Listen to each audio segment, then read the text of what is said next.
Tim Reskrim Polsek Panjang Bandar Lampung Selasa siang menangkap 3 pencuri motor.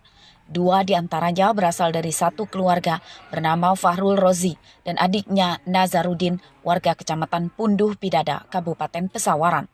Seorang lagi bernama Nardi alias Benjol, warga Ketibung, Lampung Selatan. Kawanan ini mencuri motor di 12 TKP di Bandar Lampung dan Natar, Lampung Selatan. Mereka menyasar motor di dalam garasi rumah yang tidak diberi kunci pengaman ganda. Mereka berdua, 2 beradik, kakak beradik kandung. Nah itu kemarin kami juga melakukan pengejaran, dicari di tempat kos-kosan, mereka selalu berpindah-pindah tempat. Jadi berpindah-pindah tempat kos, dari kos ini ke tempat ini pindah-pindah terus. Jadi memang mereka tidak mantap. Nah, kita dapat kembangkan bahwa mereka melakukan pencurian sepeda motor di wilayah Panjang ini sebanyak 4 kejadian perkara.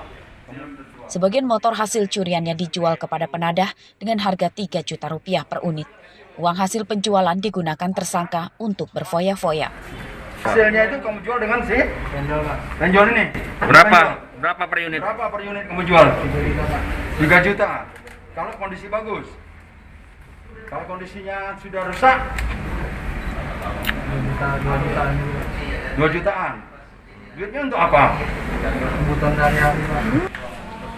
Polisi menyita 5 unit motor hasil curian tersangka, belasan pasang plat nomor polisi, komponen mesin motor, gembok, dan kunci letter T sebagai barang bukti. Polisi masih memburu penadahnya. Para tersangka terancam hukuman 7 tahun penjara. Robi Lasti melaporkan dari Bandar Lampung.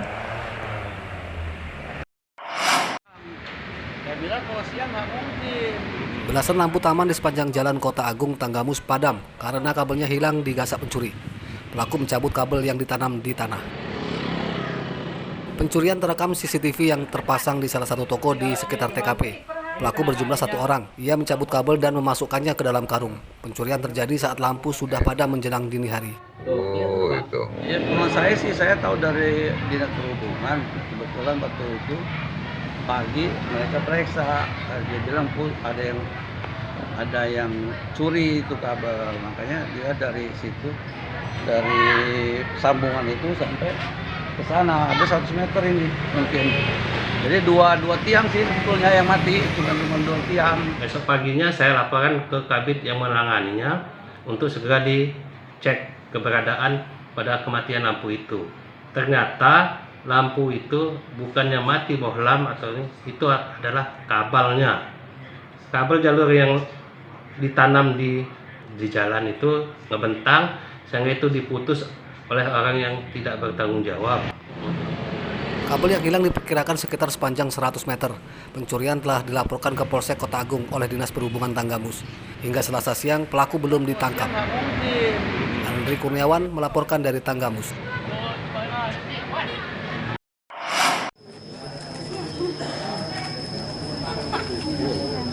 Ratusan warga Desa Tanjung Riang, Kecamatan Tanjung Raja, Lampung Utara, Selasa siang menerima bantuan langsung tunai atau BLT yang bersumber dari dana desa. Penyerahan bantuan digelar di Balai Desa dan diawasi polisi dan tentara.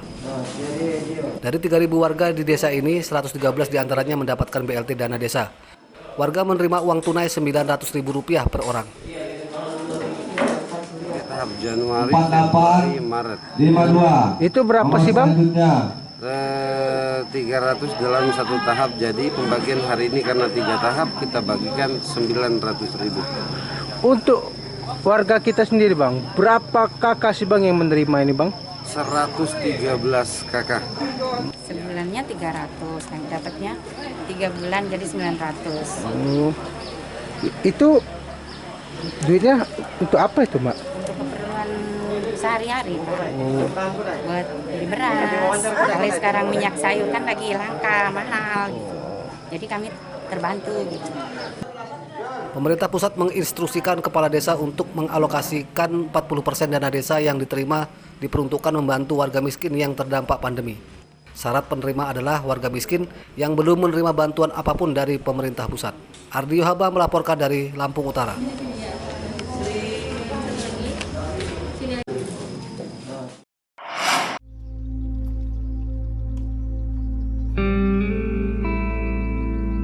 Pedagang ikan miskin yang tinggal di rumah reot di Desa Pardasuka Selatan, Kecamatan Pardasuka, Pringsewu, luput dari pantauan program bedah rumah. Pemilik rumah bernama Parmin berusia 57 tahun. Ia tinggal di rumah berukuran 4x4 meter ini bersama istri dan seorang putranya kelas 6 SD.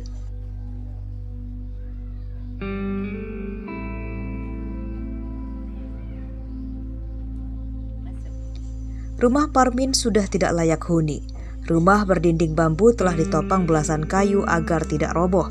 Atap rumah pun banyak yang bocor saat hujan dan masih berlantaikan tanah.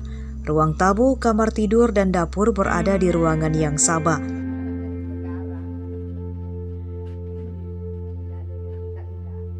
Ya bantuan pengen punya rumah seperti orang itulah. Gitu ya.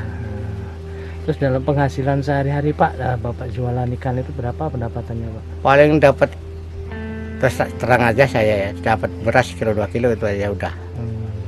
Yang penting cukup untuk makan. Untuk makan aja. Terus untuk ibu sendiri kerjaannya apa Pak? Saya rongsokan. Saya rongsokan. Ya. Terus terkait barang-barang ini Pak, apa nggak punya lemari atau seperti apa nih Pak? Itu lemarinya sudah rusak. Keluarga Parmin tinggal di rumah ini sudah puluhan tahun, namun selama ini ia belum kunjung mendapatkan bantuan bedah rumah. Rumahnya pengen dibedah. Dari seperti rumah orang lain. Pengen seperti rumah lain, kan? Terus beli baju sekolah, terus anak, tas untuk makan sehari-hari lah. Untuk makan sehari-hari. Terus ada punya cerita seperti apa dek? Kalau bisa ini kerja seperti orang kantoran. Meski miskin, keluarga Parmin pantang hidup mengemis. Untuk memenuhi kebutuhan hidup sehari-hari, Parmin bekerja sebagai pedagang ikan keliling dengan berjalan kaki karena tidak memiliki kendaraan. Istrinya menjadi pemulung mencari rongsokan yang terkadang dibantu putra. Mereka meminta pemerintah memberikan bantuan bedah rumah yang katanya selalu rutin dikucurkan untuk warga miskin setiap tahunnya. Andri Kurniawan melaporkan dari Pringsewu.